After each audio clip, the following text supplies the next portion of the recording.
Har du noen gang følt deg fanget av diabetesens lenker, spesielt når kalenderen viser mer enn et halvt århundre levd? Den stadige bekymringen for blodsukkernivåene, den undertrykte frykten for komplikasjoner, og den generelle følelsen av at kroppen ikke lenger er din egen, men et orkester som spiller en uønsket melodi.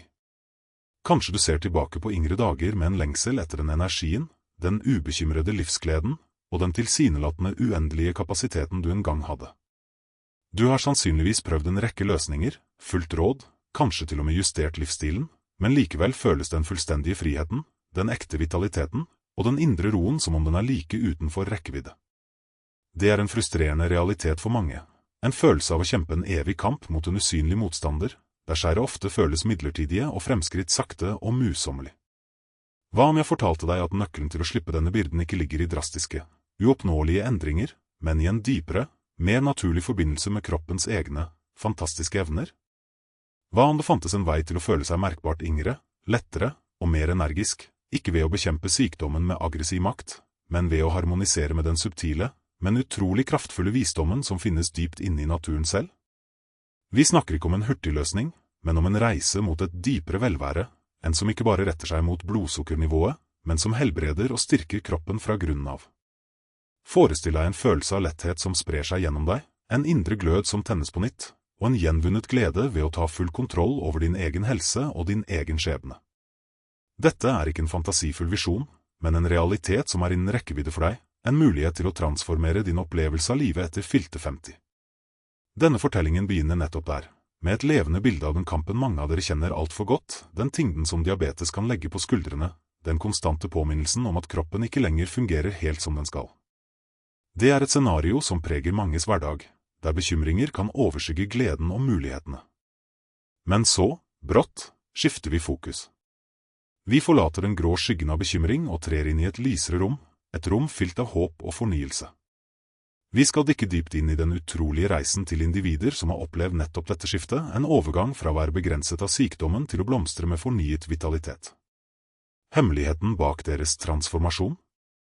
En nøkkel som, uten at mange vet om det, har vært tilgjengelig for oss i årtusener, men som nylig har fått fornyet vitenskapelig anerkjennelse, kraften i 6 enkle, naturlige frø.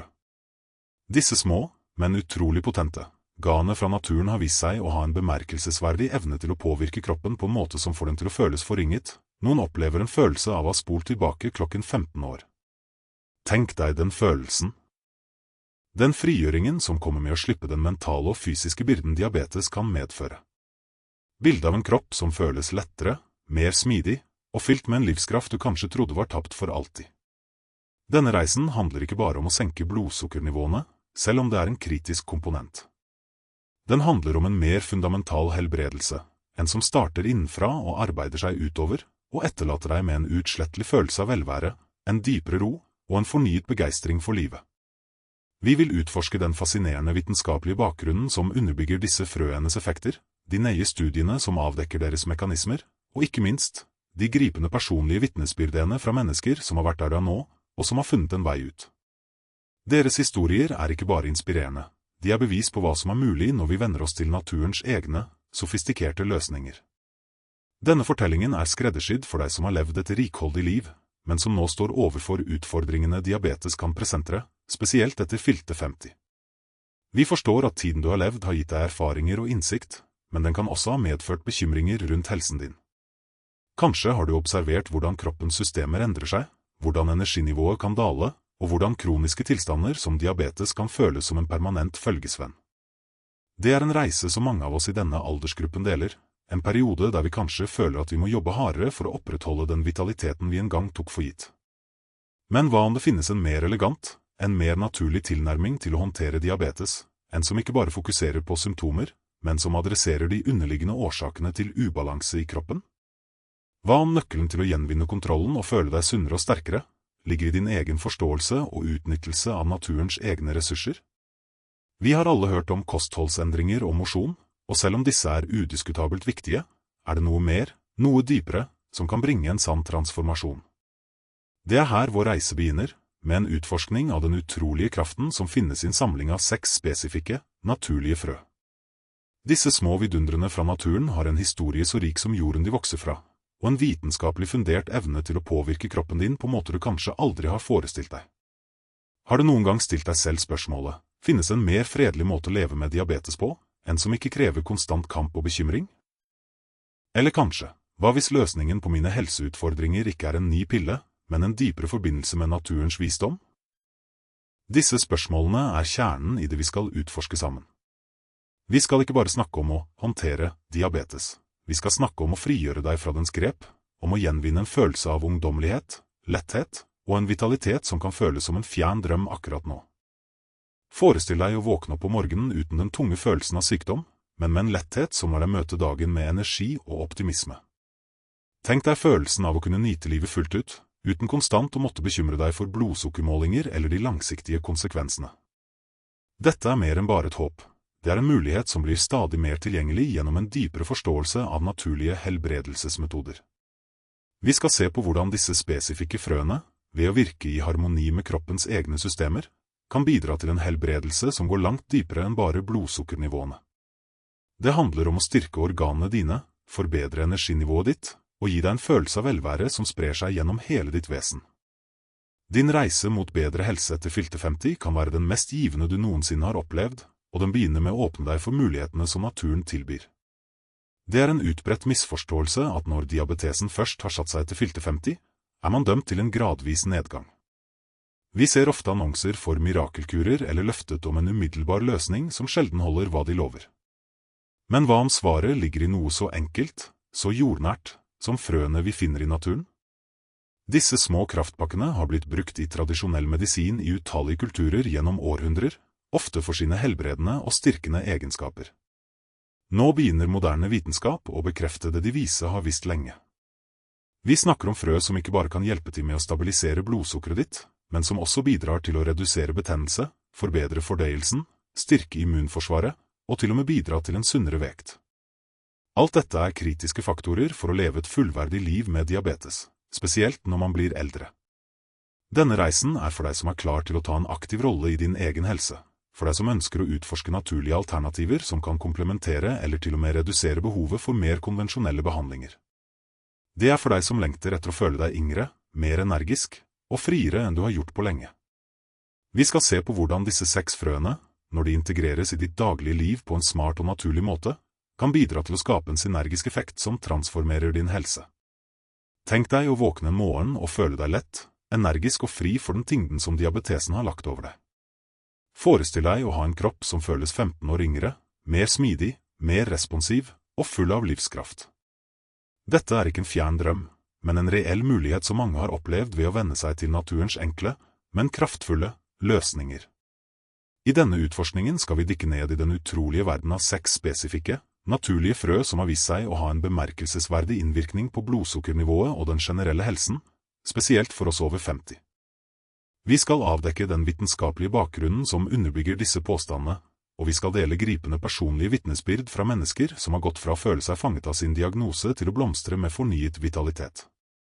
Dette er en reise mot dypere velvære, en som helbreder kroppen innenfra og ut, og gir deg tilbake kontrollen over ditt eget velvære. Velkommen til en fortelling om håp, fornyelse og naturens uendelige visdom. Hva om den eneste virkelige veien til å slippe byrden av diabetes og gjenvinne din ungdommelige vitalitet ligger i noe så enkelt, så tilgjengelig, som 6 små frø? Vi er alle på en livslang reise med helse, og for mange av oss som har passert 50-årsmerket, kan denne reisen føles mer utfordrende, spesielt når diabetes blir en del av landskapet. Den stadige bekymringen for blodsukkernivåer, den undertrykte frykten for langsiktige komplikasjoner, og den generelle følelsen av at kroppen ikke lenger lystrer som den pleide, kan være en tung bør å bære. Har du noen gang kjent på lengselen etter å føle deg lettere, mer energisk, som om du har spolt tiden tilbake? Tenk deg følelsen av å våkne opp med en ny letthet, en indre glød som tennes, og en dyp tilfredsstillelse ved å ha gjenvunnet kontrollen over din egen helse.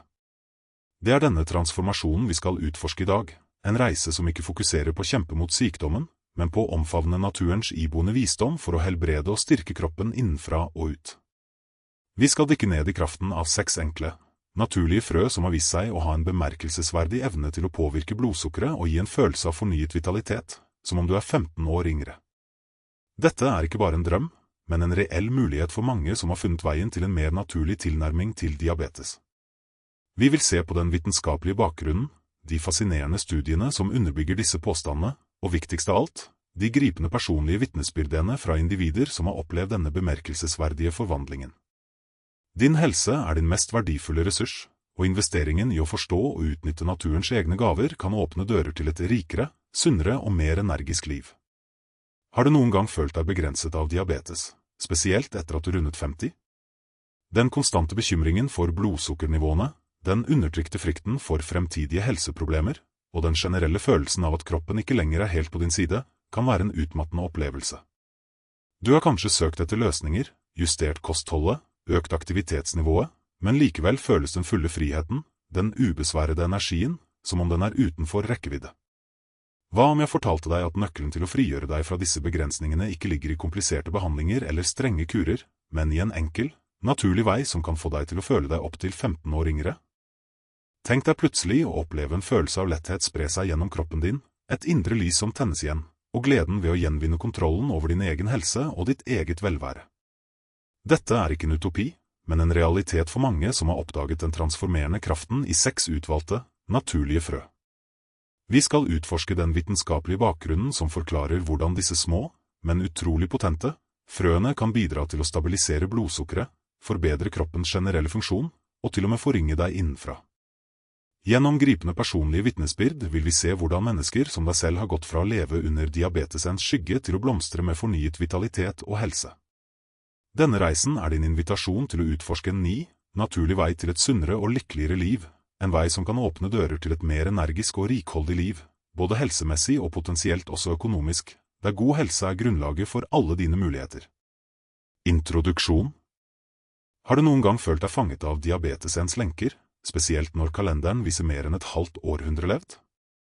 Den stadige bekymringen for blodsukkernivåene, den undertrykte frykten for komplikasjoner, og den generelle følelsen av at kroppen ikke lenger er din egen, men et orkester som spiller en uønsket melodi. Kanskje du ser tilbake på yngre dager med en lengsel etter den energien, den ubekymrede livsgleden, og den tilsynelatende uendelige kapasiteten du en gang hadde. Du har sannsynligvis prøvd en rekke løsninger, fulgt råd, kanskje til og med justert livsstilen, men likevel føles den fullstendige friheten, den ekte vitaliteten, og den indre roen som om den er like utenfor rekkevidde. Det er en frustrerende realitet for mange, en følelse av å kjempe en evig kamp mot en usynlig motstander, der skjæret ofte føles midlertidige og fremskritt sakte og musommelig. Hva om jeg fortalte deg at nøkkelen til å slippe denne byrden ikke ligger i drastiske, uoppnåelige endringer, men i en dypere, mer naturlig forbindelse med kroppens egne, fantastiske evner? Hva om det fantes en vei til å føle seg merkbart yngre, lettere og mer energisk, ikke ved å bekjempe sykdommen med aggressiv makt, men ved å harmonisere med den subtile, men utrolig kraftfulle visdommen som finnes dypt inne i naturen selv? Vi snakker ikke om en hurtigløsning, men om en reise mot et dypere velvære, en som ikke bare retter seg mot blodsukkernivået, men som helbreder og styrker kroppen fra grunnen av.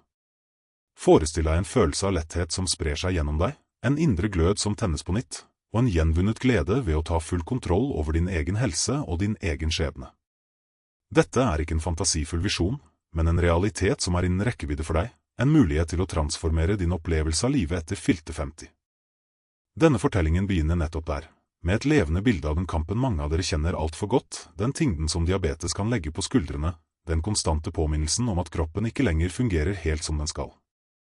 Det er et scenario som preger manges hverdag, der bekymringer kan overskygge gleden og mulighetene. Men så, brått, skifter vi fokus. Vi forlater den grå skyggen av bekymring og trer inn i et lysere rom, et rom fylt av håp og fornyelse. Vi skal dykke dypt inn i den utrolige reisen til individer som har opplevd nettopp dette skiftet, en overgang fra å være begrenset av sykdommen til å blomstre med fornyet vitalitet. Hemmeligheten bak deres transformasjon? En nøkkel som, uten at mange vet om det, har vært tilgjengelig for oss i årtusener, men som nylig har fått fornyet vitenskapelig anerkjennelse, kraften i 6 enkle, naturlige frø. Disse små, men utrolig potente, gaene fra naturen har vist seg å ha en bemerkelsesverdig evne til å påvirke kroppen på en måte som får den til å føles forringet. Noen opplever en følelse av å ha spolt tilbake klokken 15 år. Tenk deg den følelsen. Den frigjøringen som kommer med å slippe den mentale og fysiske byrden diabetes kan medføre. Bildet av en kropp som føles lettere, mer smidig, og fylt med en livskraft du kanskje trodde var tapt for alltid. Denne reisen handler ikke bare om å senke blodsukkernivåene, selv om det er en kritisk komponent. Den handler om en mer fundamental helbredelse, en som starter innenfra og arbeider seg utover, og etterlater deg med en utslettelig følelse av velvære, en dypere ro og en fornyet begeistring for livet.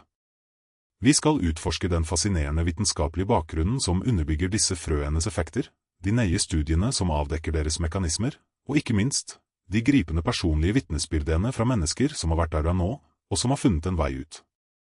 Deres historier er ikke bare inspirerende, de er bevis på hva som er mulig når vi venner oss til naturens egne, sofistikerte løsninger. Denne fortellingen er skreddersydd for deg som har levd et rikholdig liv, men som nå står overfor utfordringene diabetes kan presentere, spesielt etter fylte 50. Vi forstår at tiden du har levd har gitt deg erfaringer og innsikt, men den kan også ha medført bekymringer rundt helsen din. Kanskje har du observert hvordan kroppens systemer endrer seg, hvordan energinivået kan dale, og hvordan kroniske tilstander som diabetes kan føles som en permanent følgesvenn. Det er en reise som mange av oss i denne aldersgruppen deler, en periode der vi kanskje føler at vi må jobbe hardere for å opprettholde den vitaliteten vi en gang tok for gitt. Men hva om det finnes en mer elegant, en mer naturlig tilnærming til å håndtere diabetes, en som ikke bare fokuserer på symptomer, men som adresserer de underliggende årsakene til ubalanse i kroppen? Hva om nøkkelen til å gjenvinne kontrollen og føle deg sunnere og sterkere, ligger i din egen forståelse og utnyttelse av naturens egne ressurser?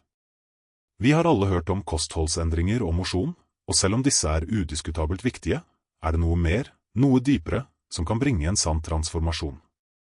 Det er her vår reise begynner, med en utforskning av den utrolige kraften som finnes i en samling av 6 spesifikke, naturlige frø. Disse små vidundrene fra naturen har en historie så rik som jorden de vokser fra, og en vitenskapelig fundert evne til å påvirke kroppen din på måter du kanskje aldri har forestilt deg.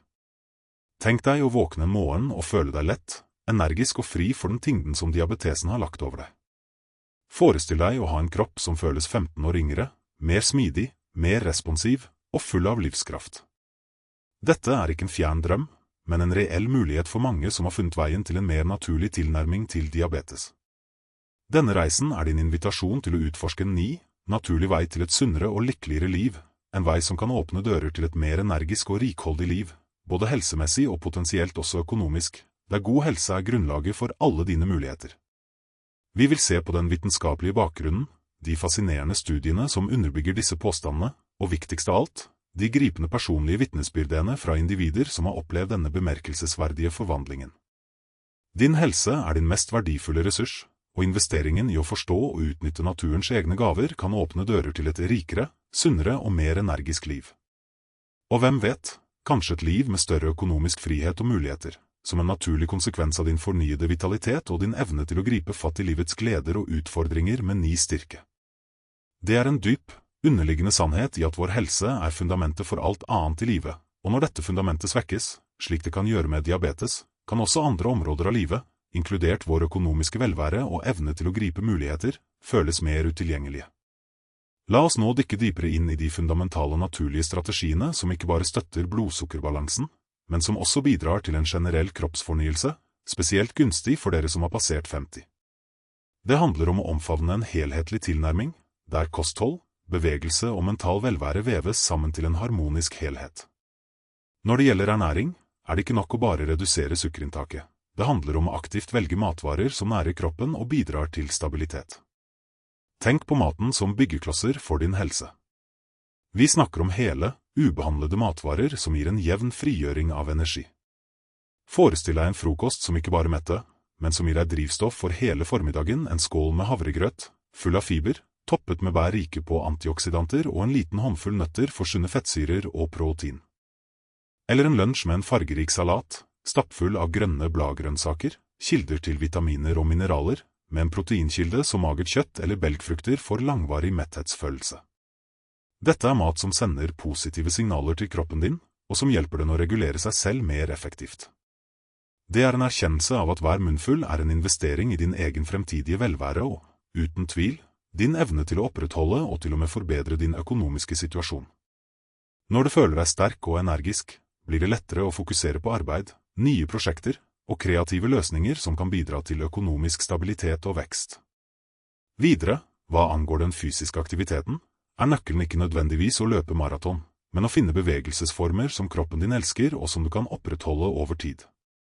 For mange over 50 kan dette innebære aktiviteter som går, svømming, yoga, tai chi, eller til og med lett styrketrening som bidrar til å bygge og bevare muskelmasse, noe som er avgjørende for et sunt stoffskifte.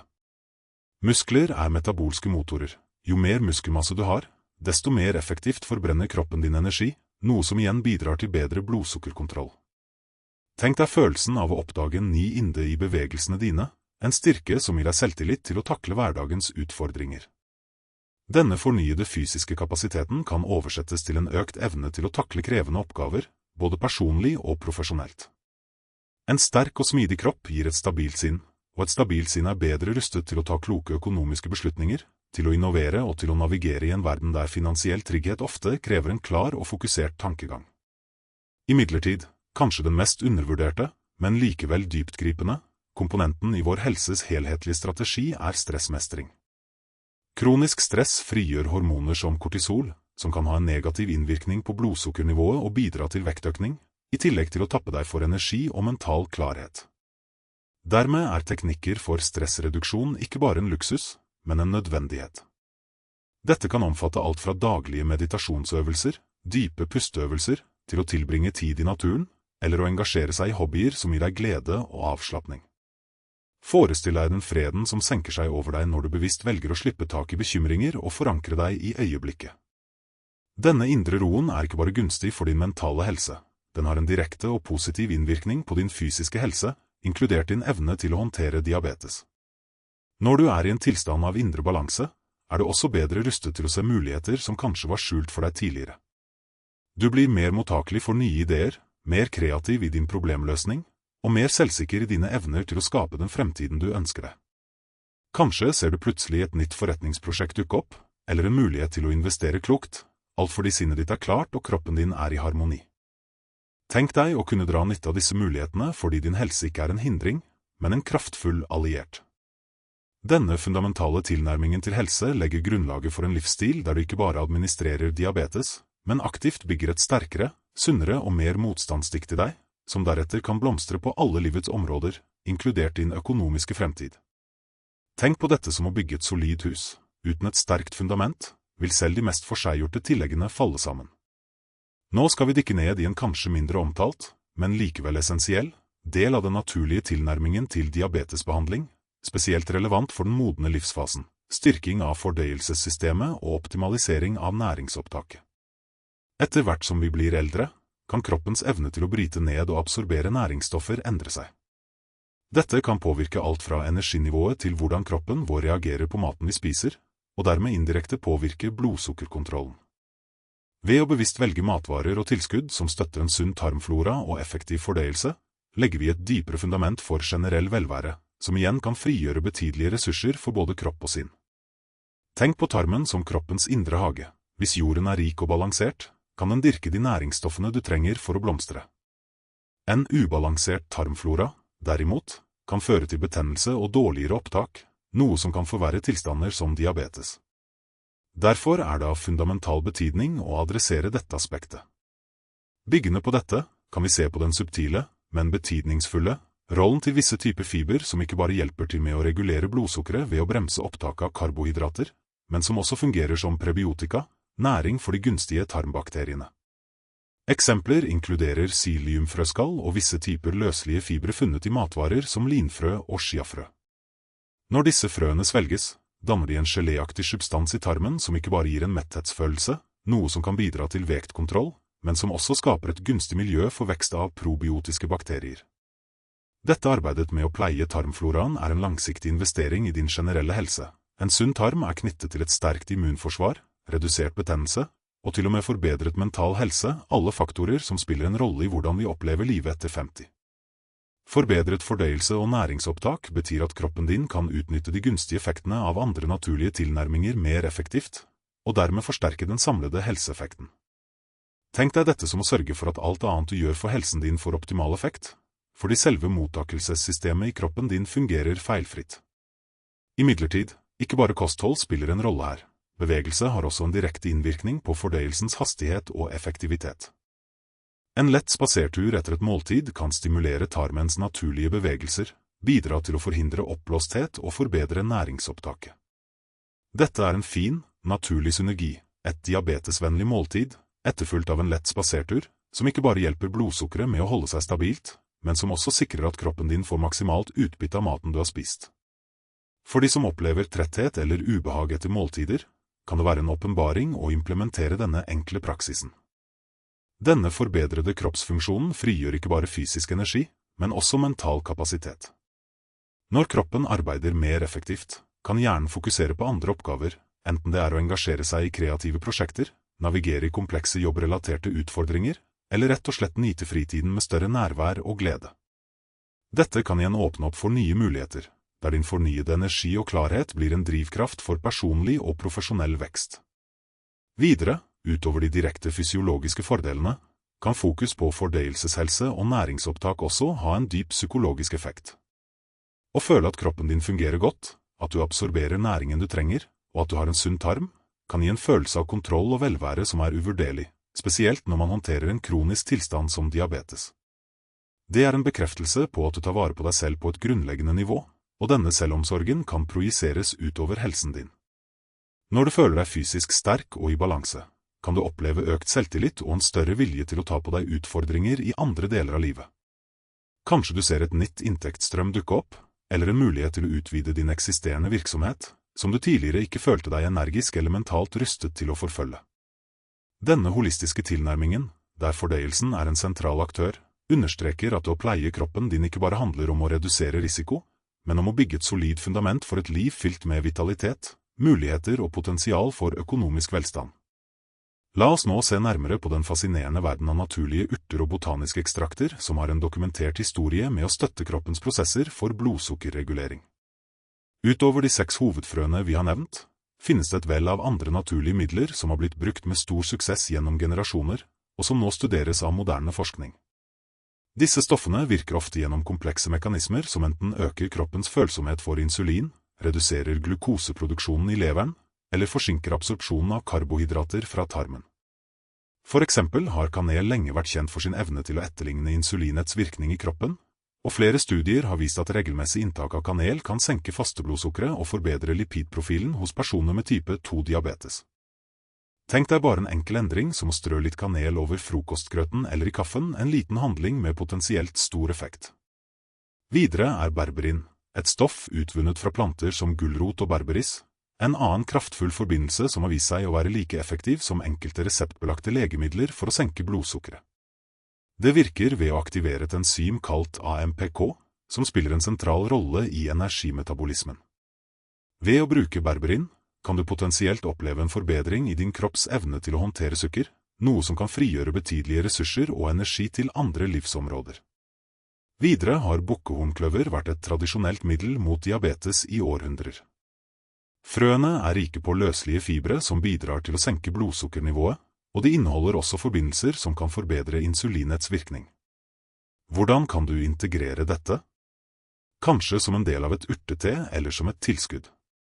Forestill deg at du drikker en varm kopp bukkehornkløvert om kvelden, en beroligende praksis som samtidig støtter din indre helse og potensielt åpner dører til nye muligheter for finansiell vekst, da en sunnere kropp kan føre til klarere tanker og økt produktivitet. Et annet bemerkelsesverdig botanisk middel er alfa-liponsyre, en potent antioksidant som også har vist seg å forbedre insulinfølsomheten og redusere nerveskader forbundet med diabetes. Det betyr at ikke bare kan blodsukkeret ditt bli bedre regulert, men du kan også oppleve en lindring av smerter og ubehag som ofte følger med langvarig diabetes. Tenk deg å redusere den fysiske smerten du kanskje har levd med, og dermed frigjøre deg til å fokusere på andre, mer givende aspekter av livet, som å forfølge en ny karrierevei eller investere i personlig utvikling som kan føre til økonomisk gevinst. Kromium, et essensielt mineral, spiller også en avgjørende rolle i karbohydratmetabolismen og kan forbedre kroppens respons på insulin. Mens det finnes i visse matvarer, kan et tilskudd være gunstig for mange, spesielt de med diabetes. Tenk deg at din kropps metabolske maskineri fungerer mer optimalt, og at du dermed har mer energi tilgjengelig for å ta fatt på dine prosjekter og drømmer. Dette kan være avgjørende når du vurderer nye forretningsideer eller investeringsmuligheter. Og la oss ikke glemme bittermelon, en frukt som, til tross for sitt bitre rykte, er fylt med hypoglykemiske forbindelser. Studier har vist at bitter melon kan redusere blodsukkernivået og forbedre glukosetoleransen. Hvordan kan dette direkte påvirke din evne til å generere velstand? Jo bedre blodsukkerkontroll du har, jo mer stabil blir din energi, og jo klarere blir din mentale kapasitet. Dette gjør deg bedre rustet til å ta informerte finansielle beslutninger, til å være kreativ i problemløsning og til å utnytte muligheter som krever vedvarende fokus og energi. Hver av disse naturlige tilnærmingene representerer en liten, men betydningsfull investering i din egen helse, som igjen kan utløse en kaskadeeffekt av positive resultater i alle aspekter av livet ditt, inkludert din økonomiske trivsel. Spørsmålet blir da, hvilken av disse naturlige veiene vekker mest nysgjerrighet hos deg, og hvorfor? Er det Keinlas beroligende sødme, berberinets vitenskapelige kraft, bukkehornkløverens tradisjonelle visdom, alfa-liponsins fornyende kraft, kromiets metabolske støtte, eller bitter melonens utfordrende, men potente effekt? Å forstå disse mekanismene er første skritt mot å utnytte deres fulle potensial for både helse og velvære.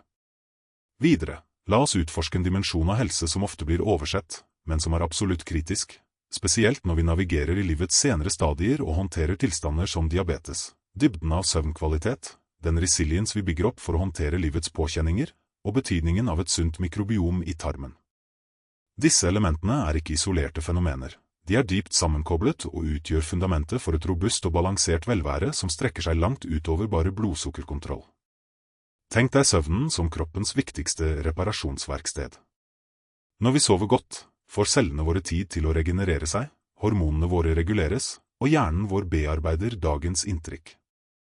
For noen som sliter med diabetes, kan dårlig søvn forverre insulinresistens og øke suget etter usunn mat, noe som skaper en ond sirkel.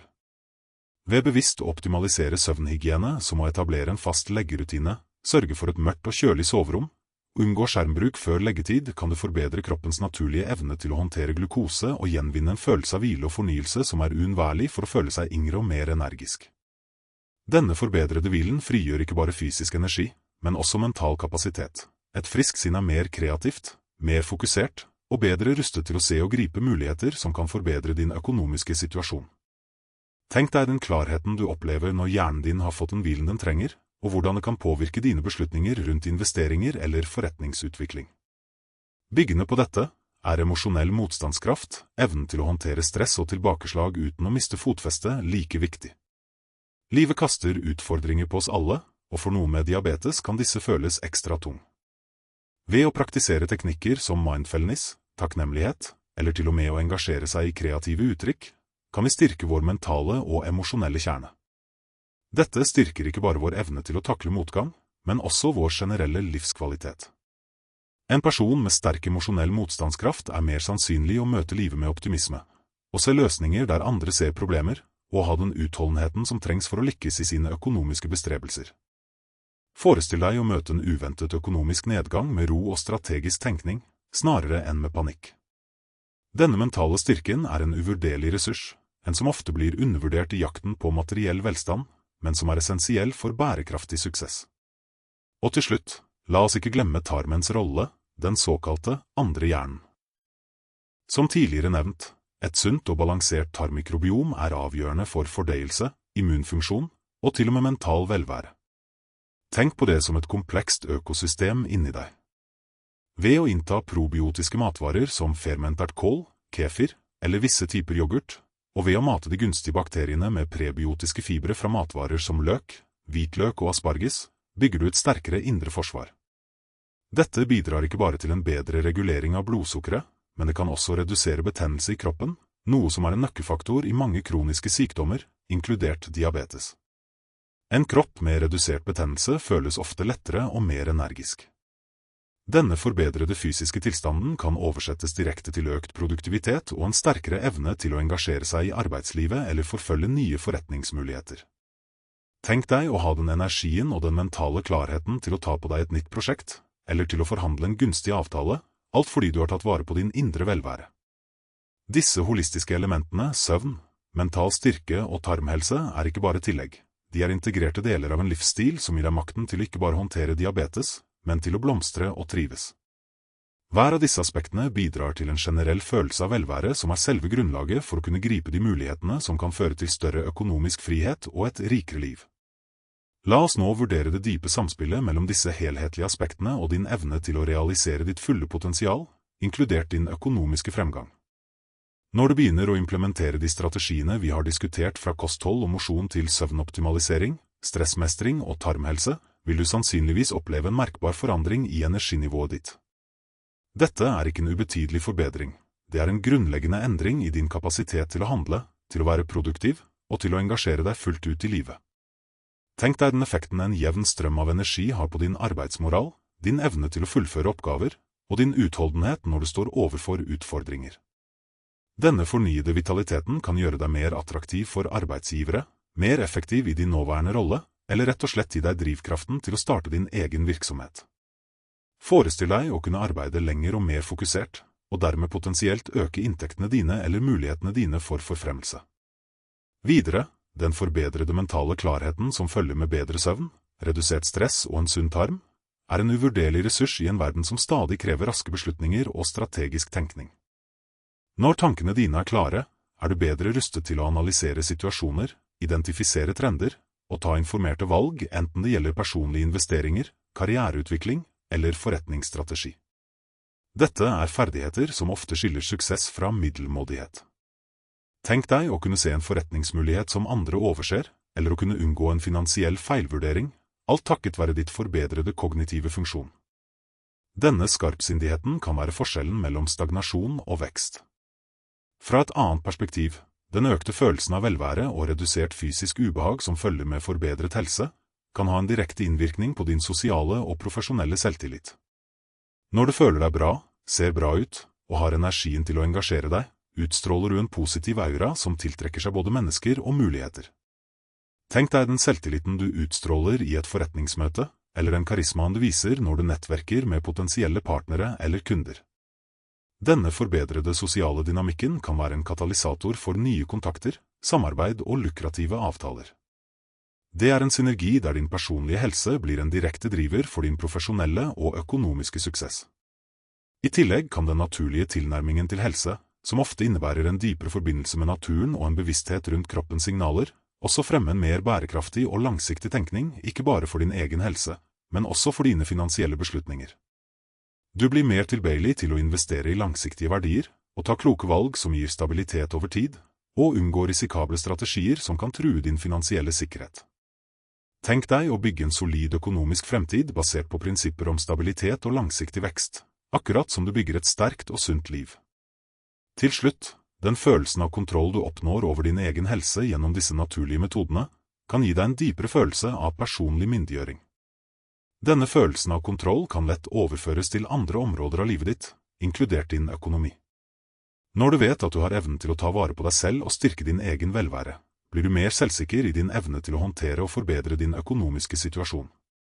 Forestill deg å gå inn i fremtiden med en dyp, indre visshet om at du har verktøyene til å skape et liv som er både helsemessig rikt og økonomisk velstående.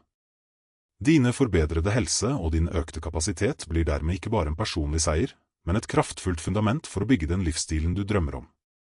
Tenk på det som å ha en utømmelig energikilde som driver alle dine ambisjoner fremover, og gir deg muligheten til å forfølge og oppnå mer enn du noen gang trodde var mulig. La oss nå fordype oss i de inspirerende, virkelige transformasjonene som utallige individer har opplevd ved å integrere disse naturlige tilnærmingene i sine liv etter fylte 50, og hvordan dette har åpnet opp nye horisonter, ikke bare helsemessig, men også økonomisk. Det er en ting å høre om vitenskapen bak frøene og urtene, men det er noe helt annet å høre historiene fra mennesker som har vært der du er nå, og som har funnet en ny vei til velvære og suksess. Tenk deg en kvinne, la oss kalle henne Ingrid, som etter mange år med å kjempe mot diabetes og den påfølgende trettheten, begynte å inkludere linfrø og chiafrø i sin daglige diett, sammen med en mer strukturert søvnplan. Etter bare noen måneder merket hun ikke bare en stabilisering av blodsukkernivået, men også en bemerkelsesverdig forbedring i energinivået. Denne fornyede energien ga henne motet til å ta opp igjen en gammel lidenskap for keramikk. Tidligere var hun for sliten til å engasjere seg fullt ut, men nå fant hun glede og fokus i å skape vakre gjenstander. Snart begynte hun å selge verkene sine på lokale markeder, og det som startet som en hobby, utviklet seg til en blomstrende liten virksomhet som ga henne både personlig tilfredsstillelse og en betydelig ekstra inntekt. Hennes historie illustrerer hvordan forbedret helse direkte kan føre til nye inntektskilder og en sterkere økonomisk uavhengighet. Eller ta historien om Arne, en pensjonert ingeniør som slet med nervesmerter relatert til diabetesen sin. Etter å ha introdusert alfa-liponsyre og bitter melon i sin regime, opplevde han en merkbar reduksjon i smerte og en økning i følsomheten i hender og føtter. Dette gjorde det mulig for ham å gjenoppta sin gamle interesse for modellbygging, en aktivitet som krevde finmotorikk og tålmodighet. Ved å dele sine intrikate modeller på nettforum og etter hvert tilby skreddersydde bestillinger, fant han en ny kilde til inntekt og anerkjennelse. Hans historie viser hvordan lindring av smerte og gjenvinning av fysisk funksjon kan åpne dører til nye, givende økonomiske muligheter som tidligere var utilgjengelige. Forestill deg at du, ved å ta vare på helsen din, også åpner opp for en mer lønnsom og meningsfull tilværelse. En annen inspirerende fortelling er om Gro, som følte seg mentalt tåkete og ute av stand til å fokusere på grunn av diabetesen sin. Ved å implementere en strengere rutine for stressmestring, inkludert daglig meditasjon, og ved å legge til probiotiske matvarer for å støtte tarmhelsen, opplevde hun en dramatisk forbedring i kognitiv funksjon. Hun beskriver det som å se klart igjen. Denne mentale klarheten ga henne selvtilliten til å forfølge en deltidsjobb som konsulent innen sitt tidligere fagfelt. Hennes evne til å analysere komplekse problemer og gi veloverveide råd, kombinert med hennes nye energi, gjorde henne raskt til en verdifull ressurs for selskapet, noe som resulterte i både økt inntekt og en følelse av formål. Hennes reise understreker hvordan en sunn kropp og et sunt sinn er uunnværlige for å lykkes i dagens arbeidsmarked og for å skape økonomisk stabilitet. Disse historiene er ikke unntak.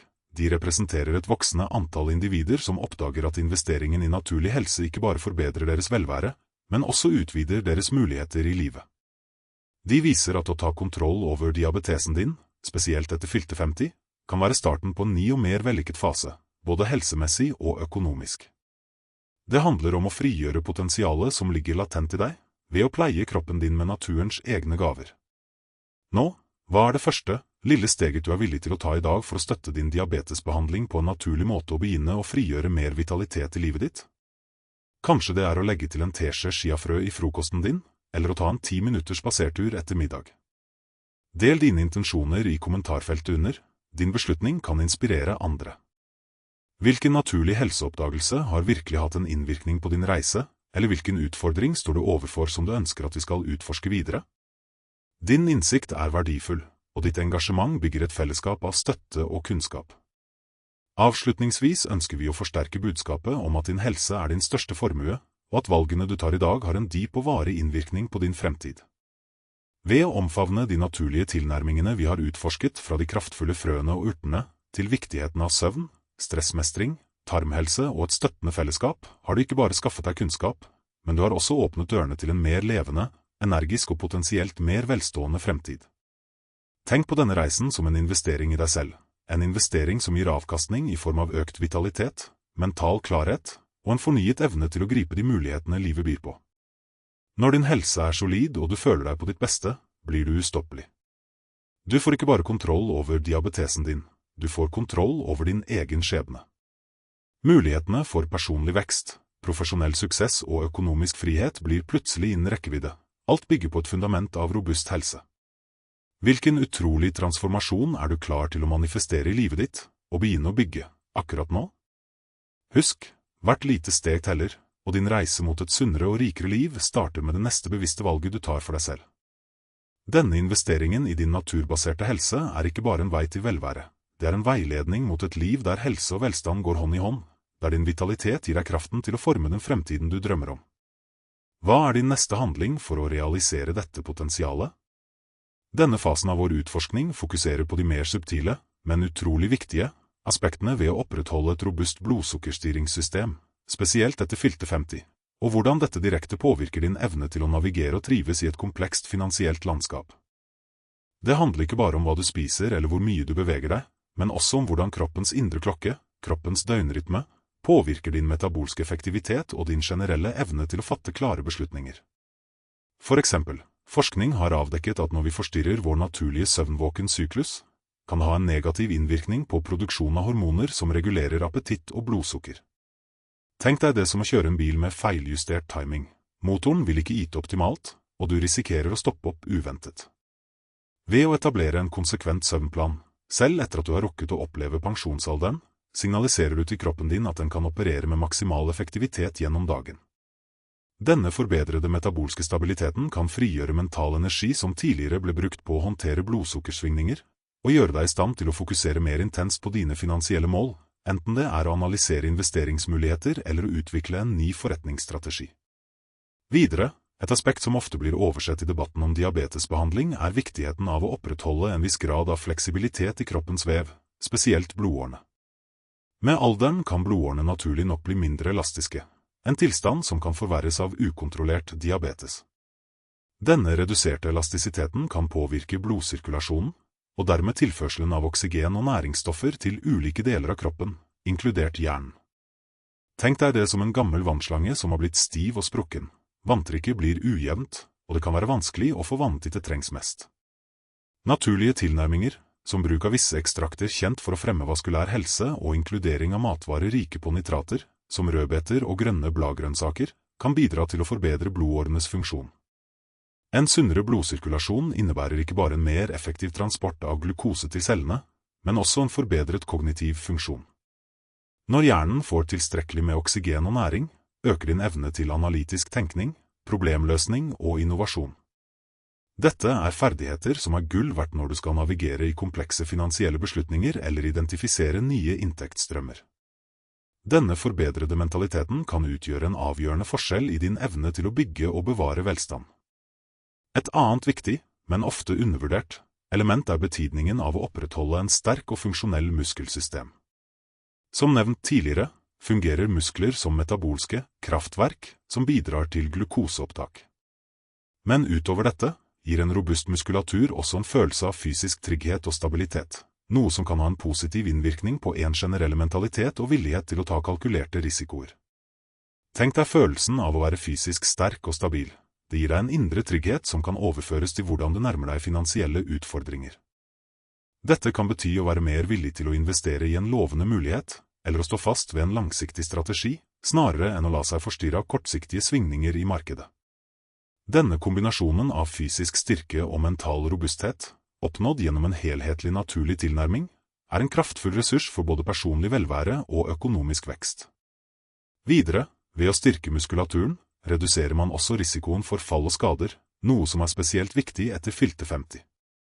En uventet skade kan ikke bare medføre betydelige medisinske kostnader, men også potensielt avbryte inntektsstrømmer og karriereambisjoner, noe som direkte påvirker din økonomiske stabilitet. Dermed er fokuset på muskelstyrke en direkte investering i både din helse og din økonomiske fremtid. En annen avgjørende brikke i puslespillet for optimal diabetesbehandling etter fylte 50, og en som åpner for nye dimensjoner av personlig og økonomisk velvære, er den dypere forståelsen av kroppens respons på ulike former for stress, ikke bare de psykologiske påkjenningene vi har berørt, men også de subtile, kroniske fysiologiske belastningene som kan snike seg inn i livene våre. Tenk på kroppen din som et ekstremt følsomt instrument. Hvis visse strenger er konstant strukket for hardt, vil ikke instrumentet kunne produsere ren og klar musikk. På samme måte kan langvarig eksponering for visse miljøgifter, eller en diett som over tid skaper en latent betennelsestilstand, legge et konstant, om en usynlig, press på kroppens systemer. Dette kroniske stresset tvinger kroppen til å forbli i en kjemp- eller flykt-tilstand, noe som kan forstyrre hormonbalansen og blodsukkerreguleringen. Ved å bevisst identifisere og redusere eksponeringen for slike eksterne belastninger, for eksempel ved å velge økologiske matvarer når det er mulig, eller ved å minimere bruken av sterke kjemikalier i hjemmet, kan du gi kroppen din pusterom til å gjenopprette sin naturlige balanse. Dette er ikke bare en renselse for kroppen. Det er en frigjøring av energi og ressurser som tidligere ble brukt på å håndtere disse interne alarmene. Denne frigjorte kapasiteten kan oversettes direkte til en økt mental skarphet og utholdenhet, noe som igjen kan være avgjørende for å ta fatt på utfordrende prosjekter, enten de er profesjonelle eller personlige, og dermed potensielt åpne nye veier for økonomisk vekst. Videre, la oss betrakte betydningen av væskebalansen og hydrering. Ofte undervurdert, spiller vann en fundamental rolle i nesten alle kroppens funksjoner, inkludert transporten av glukose og næringsstoffer til cellene, samt fjerning av avfallsstoffer. Dehydrering, selv mild dehydrering, kan føre til at blodsukkernivået stiger, da kroppen forsøker å bevare væske. Tenk på det som at vannet i et elveleie blir mer konsentrert når vannføringen reduseres. Konsentrasjonen av alt som er oppløst i vannet øker. For personer med diabetes er dette en kritisk faktor som lett kan overses.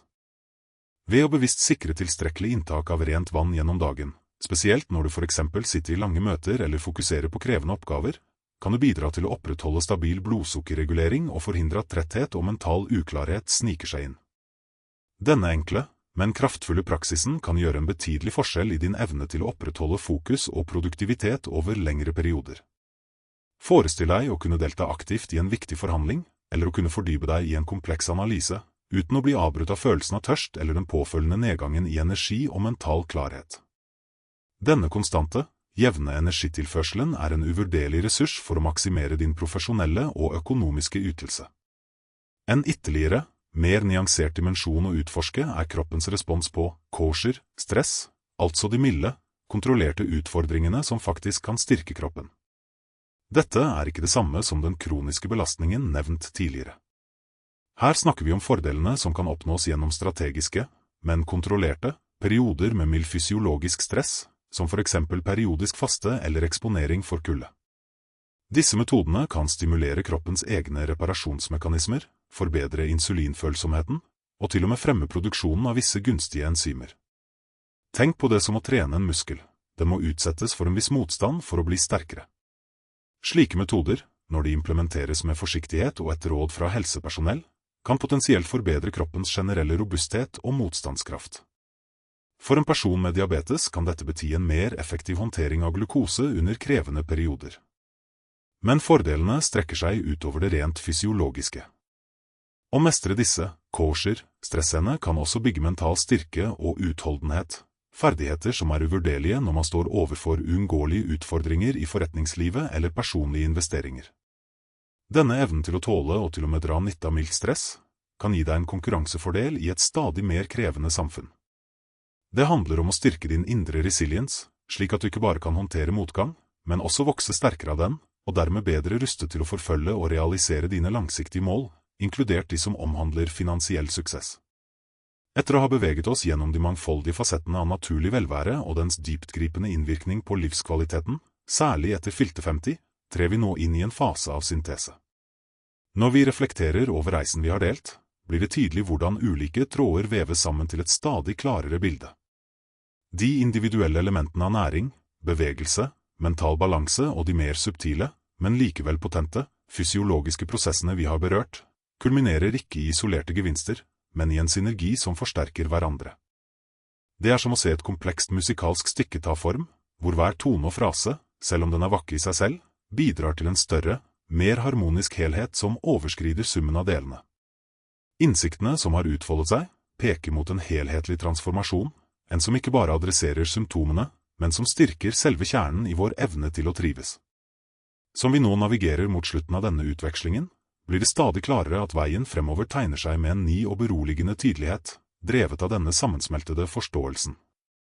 I lys av disse innsiktene, ser vi hvordan en bevisst og strategisk tilnærming til kroppens indre virkemåte ikke bare modererer ytre utfordringer, men også rekalibrerer vår indre responsmekanisme. Denne justeringen muliggjør en mer effektiv håndtering av livets uunngåelige påkjenninger, og frigjør en betydelig mengde vital energi som tidligere kunne ha vært bundet opp i kampen mot ubalanse. Denne frigjøringen er ikke ubetydelig. Den transformerer vår daglige kapasitet til å engasjere oss med omverdenen, til å være kreative og til å forfølge mål med fornyet utholdenhet. Den overordnede effekten er en gradvis, men merkbar, foryngelse av både sinn og kropp, som gir en plattform for et liv preget av større handlekraft og en dypere følelse av velvære. Det er denne akkumulerte effekten, denne veksten fra de enkelte, men komplementære, innsatsene, som nå legger grunnlaget for en avsluttende refleksjon. Det er som å se en hage som, etter grundig pleie av jord, vann og sollys, begynner å bære frukter. Hver enkelt handling har bidratt til en felles, synlig vekst og et rikere resultat. Når vi nå nærmer oss en konklusjon, er det naturlig å reflektere over denne utforskningen. De ulike perspektivene vi har belyst, fra de umiddelbare strategiene til de mer grunnleggende kroppslige prosessene, konvergerer mot et felles utgangspunkt, en styrket evne til å leve et mer balansert og energisk liv. Det er en reise som handler om å gjenfinne en tapt harmoni, en indre rytme som gjør oss mer robuste og mer mottakelige for livets gleder. Dette skiftet i perspektiv, fra å fokusere utelukkende på symptomlindring til å omfavne en helhetlig styrking, er kjernen i den transformasjonen vi har berørt. Vi har sett hvordan små, konsekvente justeringer kan bygge et solid fundament, som gir gjenklang langt utover de umiddelbare helsegevinstene. Som vi forbereder oss på å runde av, er det en følelse av å ha avdekket et kart som leder mot et dypere nivå av personlig velvære og kapasitet. Denne veien, preget av naturlig visdom og strategisk anvendelse, fremstår nå klarere enn noensinne, og den antyder potensialet for en fremtid fylt med fornyet vitalitet og muligheter. Slik avrunder vi vår dype dykk inn i de naturlige veiene som kan føre til en fornyet tilværelse, spesielt for dem av oss som har rundet 50 og kanskje kjemper med utfordringene diabetesen medfører. Det vi har utforsket, fra de enkle, men potente frøene, til de komplekse samspillene i kroppens indre maskineri, peker mot en fundamentalt annen forståelse av helse. Det er ikke lenger en kamp mot sykdommen, men en harmonisk omfavnelse av kroppens iboende evne til å helbrede og fornye seg. Vi har sett hvordan enkle justeringer, som bevisst hydrering, en fast søvnrutine, og en proaktiv tilnærming til å redusere kronisk stress, ikke bare bidrar til å stabilisere blodsukkernivået, men også frigjør ressurser som tidligere var bundet opp. Denne frigjøringen av energi og mental kapasitet er selve kjernen i den transformasjonen vi har snakket om, en forvandling som manifesterer seg som en følelse av å være yngre, lettere og mer levende. Det er en prosess der kroppen, når den blir pleiet med naturens egen visdom, begynner å jobbe med oss, snarere enn imot oss. Denne reisen mot fornyet vitalitet er mer enn bare en fysiologisk endring, den er en psykologisk frigjøring. Når vi opplever at kroppen responderer positivt på naturlige tiltak, vokser en dypere følelse av selvkontroll og myndiggjøring. Denne følelsen er gull verdt, spesielt når vi navigerer i livet etter fylte 50. Det er en erkjennelse av at aldring ikke behøver å være synonymt med nedgang, men at det kan være en periode med fornyet styrke og klarhet, drevet av en dypere forbindelse med oss selv og med den naturlige verden rundt oss. Tenk deg den indre roen som kommer med vissheten om at du har verktøyene til å pleie din egen helse, verktøy som er både effektive og bærekraftige. Denne innsikten er ikke bare en komfort, den er en kraftfull ressurs som kan påvirke alle aspekter av livet ditt, fra dine daglige opplevelser til din evne til å gripe fremtidige muligheter. Det er en veiledning mot en mer robust tilværelse, enn der helse blir fundamentet for et rikere og mer meningsfullt liv. Den sanne praksisen begynner nå. Det handler ikke om en engangsinnsats, men om en vedvarende forpliktelse til å lytte til kroppens signaler og respektere dens behov. Ved å integrere disse prinsippene i din daglige rytme, kultiverer du ikke bare bedre blodsukkerkontroll, men du bygger et liv der energi, klarhet og en følelse av ungdommelig vitalitet blir dine konstante følesvenner. Dine handlinger i dag, selv de minste, er frøene du sår for morgendagens velvære. Måtte denne reisen inspirere deg til å fortsette utforskningen, til å stole på naturens visdom, og til å omfavne det utrolige potensialet for fornyelse og blomstring som ligger latent i deg. La din helse være din ledestjerne mot et liv fylt med uante muligheter og dyp, varig glede.